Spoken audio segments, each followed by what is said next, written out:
자, 그러면 2교시 시작해 볼까요? 우리 학생들 잘 따라오고 있나요? 네.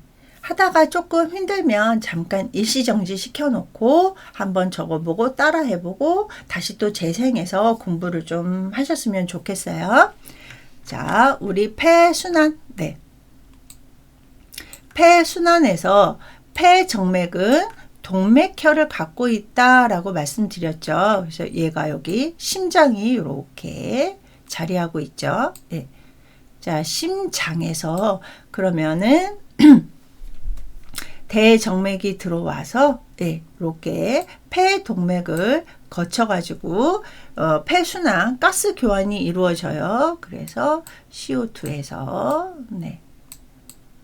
O2로 이렇게 가스 교환이 이루어지면 이게 이제 동맥혈이 되겠죠. 그러면 동맥혈은 폐정맥을 통해서 심장, 여기가 어디죠? 좌심방이죠. 좌심방에서 좌심실로 내려와서 좌심실에서 이렇게 대동맥을 통해 가지고 요 동맥혈이 온 몸으로 이제 보내지죠. 보내져서 각 기관에다가, 각 장기에다가 이렇게 동맥혈을 이렇게 보내게 돼요. 네. 동맥혈을 이렇게 보내서 체순환이 이루어지게 되는 거죠. 네. 그래서 몸에서 순환이 돼서 요 동맥혈이, 네. 뭐 간 문맥이라든지 이런 것들은 우리 이제 간 배울 때 자세하게 공부를 하도록 하겠습니다. 그래서 각 기관에다가 장기에다가 이제 산소와 영양분을 공급을 하고 CO2나 노폐물이 이제 정맥혈이 돼서 네. 이렇게 정맥이 돼서 다시 심장, 대정맥을 통해 가지고 여기 어디 들어오죠? 우심방이죠. 그래서 계속 제가 지금 반복적으로 말씀을 드려요. 심장이 혈액순환 순서, 그 다음에 폐순환, 체순환. 근데 우리가 이거를 정확하게 기억을 하면 의학용어에서 배우기도 쉽고요. 그 다음에 또 해부학이라든지 이런 것도 공부하기도 좋으실 거예요. 자, 그 다음에 이제 폐순환에서 이렇게 네, lungs. 폐는 좌폐와 우폐로 나눠져 있기 때문에 그냥 lung이라는 단어도 쓰고요. lungs라는 단어도 사용을 해요. 그래서 이렇게 이제 심장에서 들어와서 우심방으로 들어와서 우심실로 내려가서 폐로 가서 가스 교환이 이루어져서 동맥혈이 돼서 다시 어디로 와요? 네. 좌심방으로 들어와서 좌심방에서 좌심실로 내려가서 좌심실에서 대동맥을 통해 가지고 온 몸으로 이렇게 서큘레이션 되는 이런 시스테믹 서큐트라는 얘기는 이제 시스테믹 서큘레이션이라고 해서 아까 제가 여기서 얘기했던 체순환이 이루어지게 되는 겁니다. 그래서 우리 이제 요거 조금 그림을 기억을 하시고요. 그 다음에 이제 용어를 하나하나 살펴보시면 자, 펄머너리 아테리.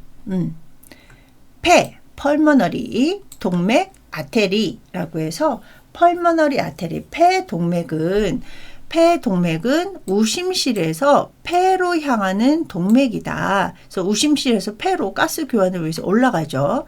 자, 올라가는데 얘는 이제 여기부터 할게요. 폐동맥은 체순환계의 동맥과 달리 정맥혈을 함유하고 있다.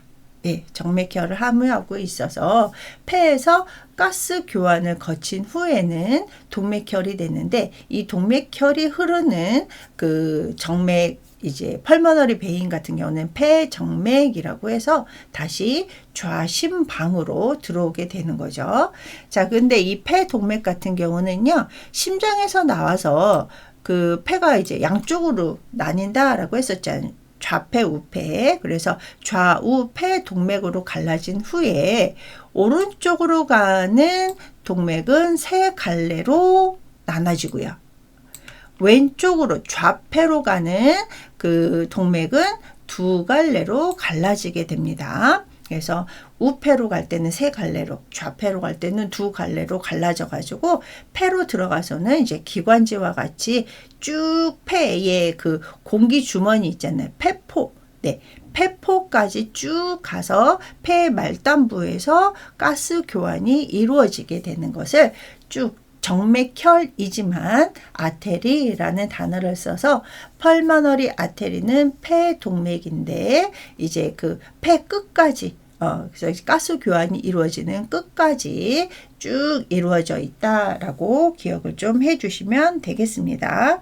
그래서 가스 교환이 이루어진 이 동맥혈은 폐 정맥을 통해서 다시 좌심방으로 돌아가는데 이 동맥혈을 갖고 있는 그 혈관은 펄머너리 베인이라고 해서 베인은 정맥, 펄머너리 폐. 그래서 폐 정맥은 펄머너리 베인이라는 단어를 사용을 합니다. 자, 그 다음에 서큘레이션, 펄머너리 서큘레이션이라고 해가지고 폐순환이라는 단어를 쓰는데요. 가스 교환을 위해서 그래서 CO2에서 O2가 되는 이제 가스 교환을 위해서 폐 동맥으로부터 폐 동맥은 정맥혈이라고 했었잖아요. 그래서 폐 동맥으로부터 폐 혈관을 통과해서 폐 정맥을 통해서 다시 우리 좌심방으로 돌아가는 이런 혈액 순환을 폐순환이라고 해서 pulmonary circulation이라는 단어를 쓰고요. 자, 체순환은 systemic circulation이라는 단어를 써요. 그래서 circulation 순환된다, 돌아간다. 그래서 이제 그 체순환 같은 경우는 이제 몸의 그 순환인데요. 심장에서부터 우리 좌심실이죠. 좌심실에서 대동맥을 통해 가지고 혈액이 박출돼서 조직 세포에 그러니까 이제 각 장기 각 기관에 이제 산소를 공급하고 또 인체 기관에서 정맥혈이 돼서 심장으로 되돌아오는 혈액 순환을 systemic circulation이라고 해서 체순환이라는 단어를 사용을 합니다. 그래서 지금 이제 심장, 혈관, 폐순환, 폐에 해당하는 그 혈관 용어 이런 거에 대해서 조금 살펴봤고요. 또 폐순환에서 또 떨어질 수 없는 게 시스테믹 서큘레이션, 체순환이 되겠죠. 자, 그 다음에 이제 심장의 전기 전도에 대해서 살펴볼 건데요. 우리 그 전기 전도, 심장의 전기 전도라고 해갖고 심전도라는 말을 많이 들어보셨을 거예요. 그래서 이제 심장 모니터링 한다, 심전도 모니터링 한다 라고 해서 여기 보시면 네. 이렇게 EKG 기계가 있죠. EKG 기계를 통해서 아까 제가 지금 띄는 거를 보여드렸는데 이렇게 네, 얘를 볼까요?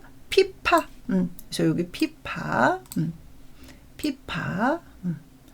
있고 그 다음에 이제 Q가 시작하는 이제 그 파가 이제 시작이 되고 R까지. 네. 근데 이제 얘를 좀 살펴보면 피파는요 심장이 흥분 시작될 때 딱 뛰는 게 피파예요. 여기 딱 시작. 그래서 얘를 조금 살펴보면 네. 자, 이 그림을 잘 보세요.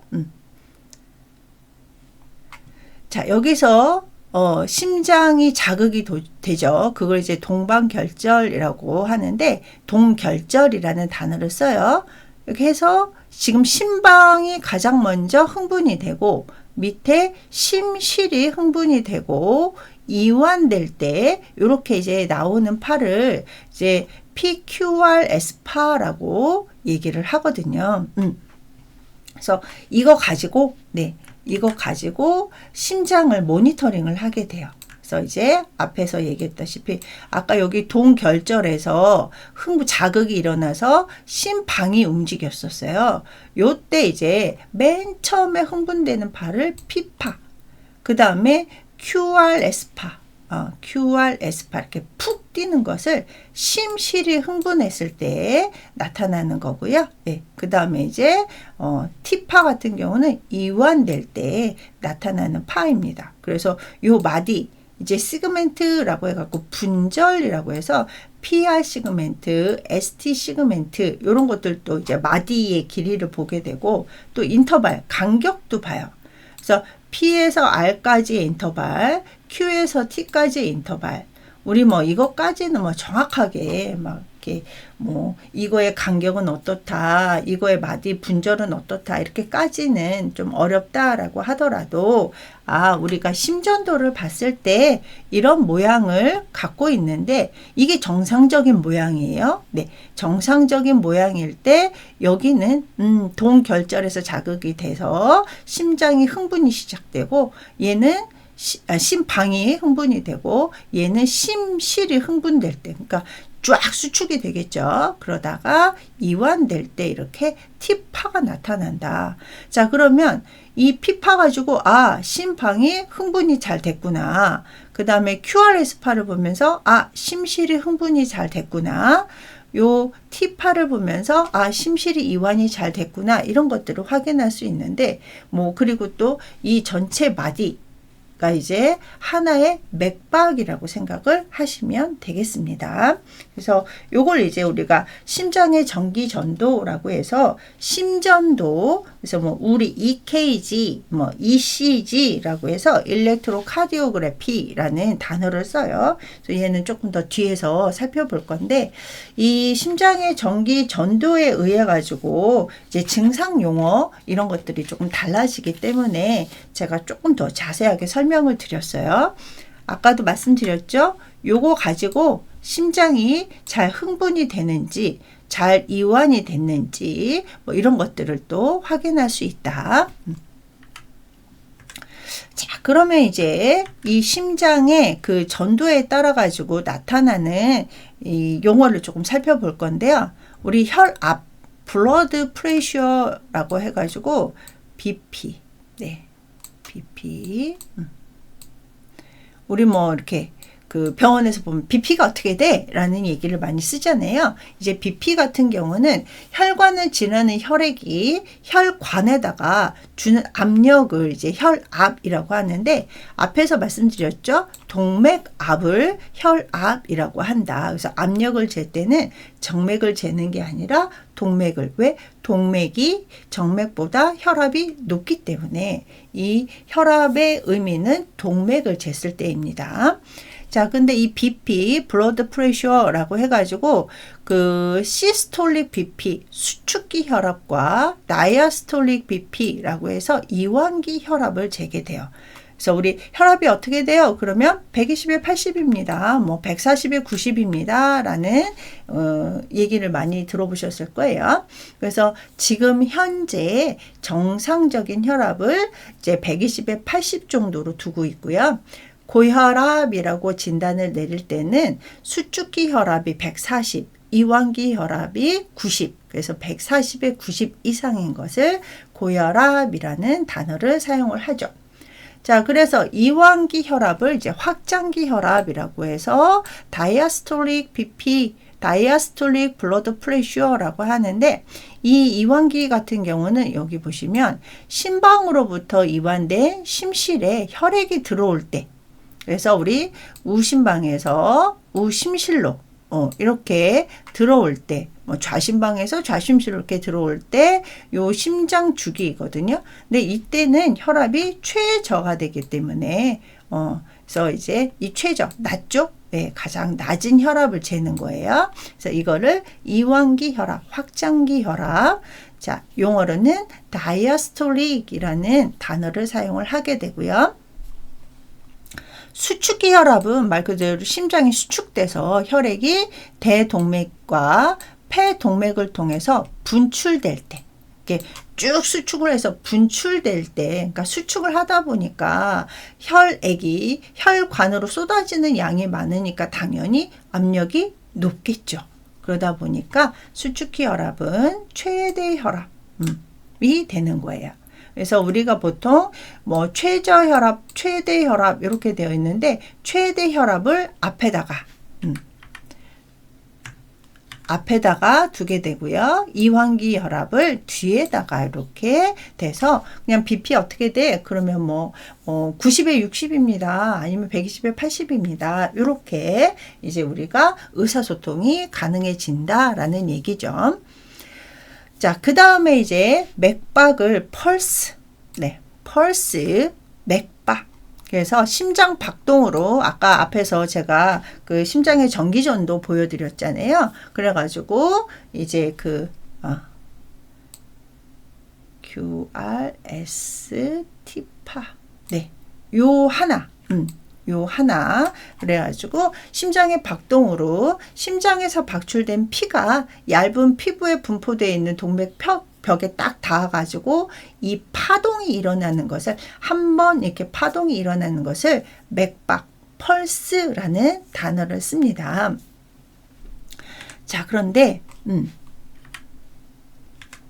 우리가 보통 병원에서 보면 바이탈 사인이 어떻게 돼요? 라는 단어를 쓰거든요. 그래서 활력 징후, 우리가 생체 징후라고 하는데 이 사람의 기본적인 생체 징후를 체크하는 것을 이제 바이탈 사인이라고 해요.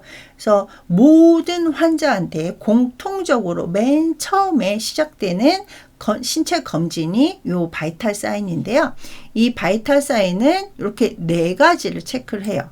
BP, 혈압이 어느 정도 되는지, 그 다음에 템퍼레이처, 체온은 몇 도인지. 그래서 이 템퍼레이처, 그 체온이 우리가 보통 기본적으로 36.5도잖아요. 근데 이제 뭐 염증이 있거나 아니면 이제 몸에 이제 이상이 있을 때 체온이 올라가죠. 그래서 막 38도 이상, 뭐 40도 이상 이렇게 이제 올라간다라고 하면은 몸에 염증이 있거나 몸에 이제 뭐 불안정한 이런 상태라는 것을 확인할 수 있고, 자, 그 다음에 펄스, 아까 여기서 했던 이 맥박은 이제 뒤에서도 나오지만 성인 기준으로 했을 때 1분에 한 60에서 80회 정도를 뛴다 봐요. 근데 이제 요 60에서 80회보다 천천히 뛰는지 더 빨리 뛰는지에 따라서 우리가 또 증상이라든지 질병을 이제 그 DD 감별할 수 있기 때문에 맥박 확인하고요.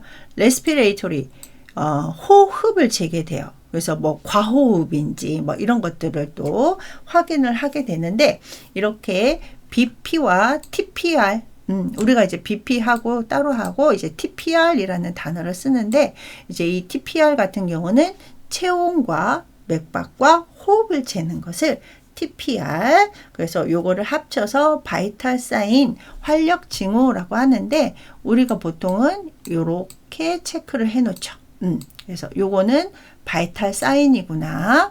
혈압도 재야 되고 체온, 맥박, 호흡을 재서 만들어 놓은 검진이 요 바이탈 사인이구나 라고 좀 같이, 그래서 이제 우리 BP하고 펄스가 나와서 이제 바이탈 사인에 대해서 한번 살펴봤고요. 자, 그 다음에 맥압이라고 해가지고요, 펄스 프레셔라고 해가지고 여기 보시면 수축기 혈압과 확장기 혈압의 차이, 그러니까 맥박의 그 압력에 대해서 한번 살펴보는 것을 맥박압 또는 맥압이라고 하는데요. 자, 예를 들면, 자, 120에서 80 사이는 40이죠. 40의 차이가 있는 거잖아요. 요 40이 맥압이라고 생각하시면 돼요. 예. 그래서 보통 이제 정상적인 맥압은 40 정도가 되거든요. 자, 근데 요 사이인데 여기 보시면 정상치 같은 경우는 수축기 혈압의 3분의 1, 우리 120의 3분의 1이 40이죠. 자, 그 다음에 확장기 혈압의 2분의 1, 그래서 80의 반이 40이죠. 그래가지고 맥압 같은 경우도 우리 그 수축기 혈압하고 이완기 혈압이 차이가 너무 많이 나는 것도, 뭐 예를 들어서 혈압이 수축기 혈압은 190인데 그 이완기 혈압은 100이다. 그러면 190의 100 같은 경우는 맥압이 그 수축기 혈압과 확장기 혈압의 그 압력 차이가 굉장히 크게 되는 거잖아요. 그래서 이제 맥압이 비정상이다, 뭐 이런 식으로 이제 확인을 하실 수가 있습니다. 그래서 맥압 같은 경우는 우리 이제 그 심혈관계 질환이 있으신 분들 같은 경우는 또 이제 좀 체크를 많이 하게 돼요. 네. 자, 그리고 우리가 맥박이라든지 이런 것들 확인할 때 우리 학생들 뭐 이렇게 뭐 한의사 분들이 맥박 같은 거 요골 동맥에서 확인하는 것을 조금 보실 수가 있을 거예요. 우리 이제 요골은 앞에 전완부, 우리 이제 팔이 위팔이 있고 아래팔이 있잖아요.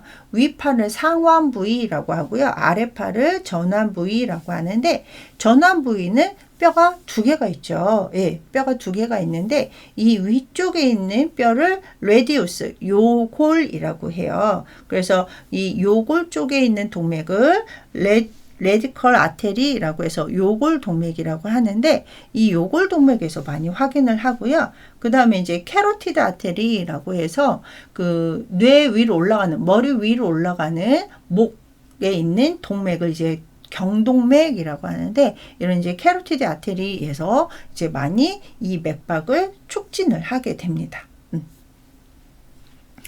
요 레디우스라든지 캐로티드라든지 이런 것들은 근골격계에서 좀 다시 한번 다룰 예정입니다. 자, 그러면 증상 용어를 살펴볼까요? 그래서 이제 맥박 뛰는 거에 따라서 증상 용어가 이제 몇 가지로 나뉘는데, 우리 학생들 부정맥이라는 얘기는 많이 들어보셨을 거예요. 이제 부정맥은 아리스미아라는 단어를 써요. 아리스미아, 아리스미아, 아리스미아. 아리스미아는 이제 부정맥인데요. 아까 이제 그 심전도 주기파가 있었잖아요. 이게 주기적인 파동이 있는데, 이 조율 기능에 이상이 생겨서 나타나는 이런 이제 그 증상을 아리스미아 부정맥이라고 합니다. 그래서 이 아리스미아 부정맥은요, 청진기를 통해서 가슴에다가 이렇게 청진을 해서도 확인을 할 수가 있고요.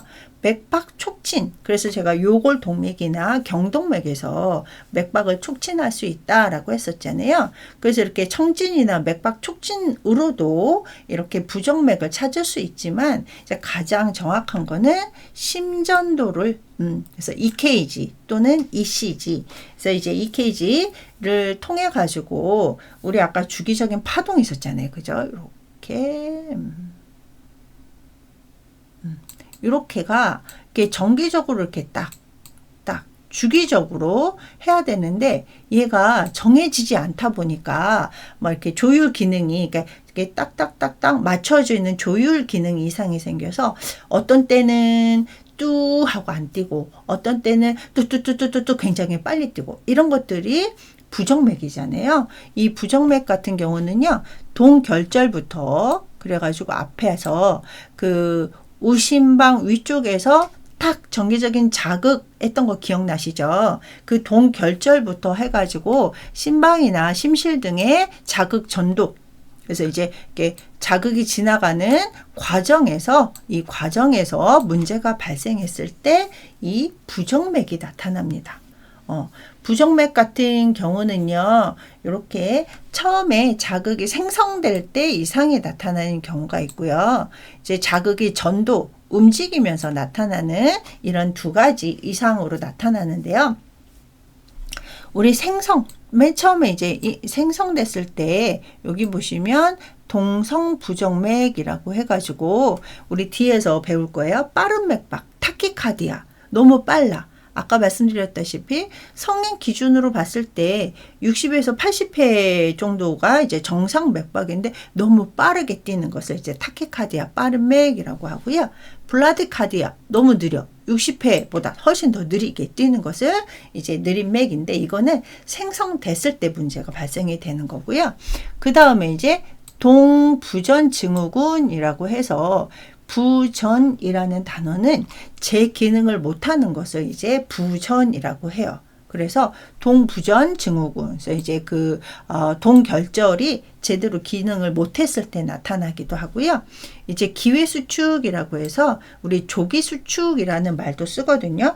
그래서 이제 이렇게 그 동결절에서 나야 되는데, 좀 뭐 이렇게 뭐 너무 빠르게 수축이 된다던가, 뭐 기회 쪽으로서 나타난다던가, 이런 것들이 이제 그 생성 자체에서 문제가 되는 거고요. 그 다음에 이제 세동과 조동이 있거든요. 그래서 이제 여기 보시면 이제 세동 먼저 좀 볼까요? 피브릴레이션이라고 해가지고 잔떨림이라는 단어도 써요. 잔떨림, fibrillation, 잔떨림 또는 세동이라고 하는데요. 얘 같은 경우는 심장에서 하나의 정기적 신호에 의해서 수축을 하기는 하는데요. 얘가 수축이 불완전한 수축이, 그래서 완전하지 못하게 일어나는 수축, 불완전한 수축으로 인해 가지고 그 fibrillation, 잔동. 그래서 이제 여기 보시면 얘가 이렇게 떠야 되는데 얘가 제대로 수축이 이루어지지 못하는 이런 것들을 잔떨림 또는 fibrillation, 세동이라고 해요. 근데 이 세동은 심방에서 잔떨림이 나타나기도 하고요. 심실에서 잔떨림이 나타나기도 해요. 네. 그래서 이런 것들은 이제 생성 자체의 문제가 되는 거고요. 자, 조동이라고 해서 여기 보시면 플루터. 조동은 된떨림이라고 합니다. 이 된떨림 같은 경우는 이제 조동 또는 된떨림이라고 하는데 심장에 급속한 진동 또는 박동 이런 것들을 이제 그 플루터, 조동이라는 단어를 사용을 하게 돼요. 그래서 이런 것 같은 경우는 우리가 보통 이제 심방조동이라고 사용을 합니다. 그래서 아트리움 플루터. 그래서 이제 우리가 아리스미아 같은 경우는 이제 조율 기능에, 그러니까 이렇게 딱딱딱딱 맞추는 것을 조율이라고 하는 거잖아요. 우리 이런 거 조율해야 돼 라는 얘기를 하는데, 이렇게 심장에서 조율 기능 이상이 생겨가지고 너무 빠르게 뛰거나 너무 천천히 뛰거나 어떤 때는 안 뛰거나 이런 것들이 한 사람한테 나타나는 것들을 부정맥, 아리스미아라는 얘기를 사용을 합니다. 자, 그 다음에 이제 아리스미아가 이제 따로 있기도 하고요. 이런 것들이 이제 이상이 생기면서 플루터가 발생을 하기도 하고, 피브릴레이션이 발생을 하기도 합니다. 그래서 이 플루터, 조동, 피브릴레이션, 세동. 자, 그 다음에 하트블럭. 심장이 차단이 됐대요. 그래서 이 하트블럭 같은 경우는 이렇게 심장에서 자극 전도에 문제가 발생을 해서 이렇게 전도, 이렇게 쭉쭉쭉쭉 PQR, ST파 이렇게 해서 쭉 이렇게 지나가고, 또 이제 심방에서 심실 사이로 이렇게 쭉쭉쭉쭉 자극이 이렇게 이루어져야 되는데, 이렇게 전도계 기능 장애로 인해 가지고 우리 이 자극 전도계 같은 경우는요, 우리 교과서에 보면 SA 노드, AV 노드, 번들 오브 히스 이런 식으로 이제 그 자극 전도계가 쭉 나열이 되어 있어요. 좀 교과서를 참조를 하셔서 공부를 해 주시면 될 것 같은데, 이 하트블럭 같은 경우는 여기 AV 노드 방실 결절에서, 방실이라는 말은 아트리오 벤트리큘라, 그래서 심방, 노드는 이제 결절이라는 이제 그 말을 사용을 하거든요. 그래서 AV 노드 방실 결절에서 번들 오브 히스로 가는, 이제 우리 히스 다발이라고, 번들 하면 이제 묶음이라는 뜻이잖아요. 아마 우리 학생들 라면 같은 거 보면 이제 번들로 산다 이런 얘기, 라면 묶음 4개, 5개 이렇게 묶어져 있는 거를 많이 구입을 하잖아요. 그래서 이제 번들은 묶음이라는 뜻인데, 번들 오브 히스라고 해갖고 히스 다발, 히스 묶음, 그 자극 전도계에 하나가 있었죠. 우리 학생들 교과서 참고를 하세요. 그래서 이 전도계 기능 장애로 인해 가지고 심방과 심실이 서로 부조화적으로 박동하는 상태, 이런 상태를 이제 하트블럭, 심장 차단이라고 합니다. 네. 그래서 우리 심장 차단하면 이제 그 심정지가 온다라고 하는데, 우리 심정지는 카디악 어레스트라는 단어를 쓰고요. 이제 심장 차단, 전도에 장애가 있어가지고 부조화적으로 이렇게 박동하는 상태를 하트블럭이라는 단어를 사용을 하는데, 이 하트블럭은 그 전도계의 기능 장애로 인해서 발생을 하게 되고요. 자, 그 다음에 앞에서 그 아리스미아, 부정맥 하면서 이렇게 빈맥, 빠른 맥박과 서맥, 천천히 뛰는 맥박을 이제 살펴봤었는데요. 얘는 이렇게 나누시면 돼요. 자, 카디아가 심장이라는 뜻이었죠. 자, 그 다음에 타키라는 말은 빠르다. 블라디라는 말은 느리다. 네. 그래서 타키는 이제 토끼가 되는 거고요. 블라디는 이제 거북이가 되는 거죠. 그래서 이제 막 빨리 뛰는 것을 타키카디아, 이제 빠른 맥 또는 빈맥이라는 단어를 사용을 합니다. 그래서 우리가 이제 그 정기적인 자극이 시작되는 동결절의 자동성이 높아져서 이제 맥박이 빨리 뛰게 되는 거죠. 네. 그래서 이제 우리 여기 보시면 정상 맥박은 나이마다 조금씩은 달라요. 우리 신생 아기들 같은 경우는 맥박이 좀 빠르거든요. 근데 우리는 이제 일반화를 시켜서 성인 기준으로 봤을 때 이제 60에서 80회인데 정상 맥박이 이제 90회 이상, 또 어떤 교재는 이제 100회 이상 뜨는 것을 빈맥 타키카디아라고 합니다. 자, 얘는 이제 생리적인 경우와 병적인 경우가 있다. 우리 뭐 가만히 잘 있다가도 갑자기 막 흥분이 되는 이런 경우 있잖아요. 뭐 내가 너무 좋아하는 사람이 있고 사랑하는 사람이 갑자기 나타났다던가, 아니면 반대로 내가 너무 싫어하는 사람이 눈앞에 나타났다. 이럴 때 이제 맥박이 막 빨리 흥분이 되는 거잖아요. 이런 경우에도 타키카디아가 발생을 하고요. 또 병적인 경우 같은 경우는 우리 이제 인플라메이션, 그 감염이 됐을 때도 이제 자동적으로 이제 이 타키카디아가 발생을 하게 됩니다. 뭐 우리 뭐 가슴이 막 벌렁벌렁해라는 말을 많이 쓰는데, 이 벌렁벌렁 하는 게 이제 맥박이 빨리 뛰니까 이제 벌렁벌렁 하면서 조금 평상시에는 심장이 뛰는 것을 못 느끼다가 이제 갑자기 빨리 뛰니까 이제 그 생리적인 이런 느낌이 이제 발생이 되는 거죠. 자, 그 다음에 블라디카디아, 거북이처럼 천천히 느리게 뛴다. 블라디카디아는 느린 맥 또는 서맥이라는 단어를 쓰는데요. 이제 60회 이하 이렇게 뛰는 것을 1분에 60회 이하 뛰는 것을 블라디카디아, 서맥이라고 하는데요. 우리 이제 서맥이 정상인 사람들도 있기는 해요. 이제 뒤에서 나오기는 하지만, 근데 우리가 보통 40회 이하, 1분에 40회 이하가 되면은 그 좌심실에서 내려가는 심장의 양, 심박출량이 저하가 되면 아무래도 여러 가지 또 문제가 발생이 될 수도 있겠죠. 자, 이렇게 해서 우리가 이제 그 증상 용어에서 하트블럭, 타키카디아, 블라디카디아 뭐 이런 거 살펴봤고요. 자, 그러면 또 잠깐 쉬었다가 3교시 시작하도록 하겠습니다.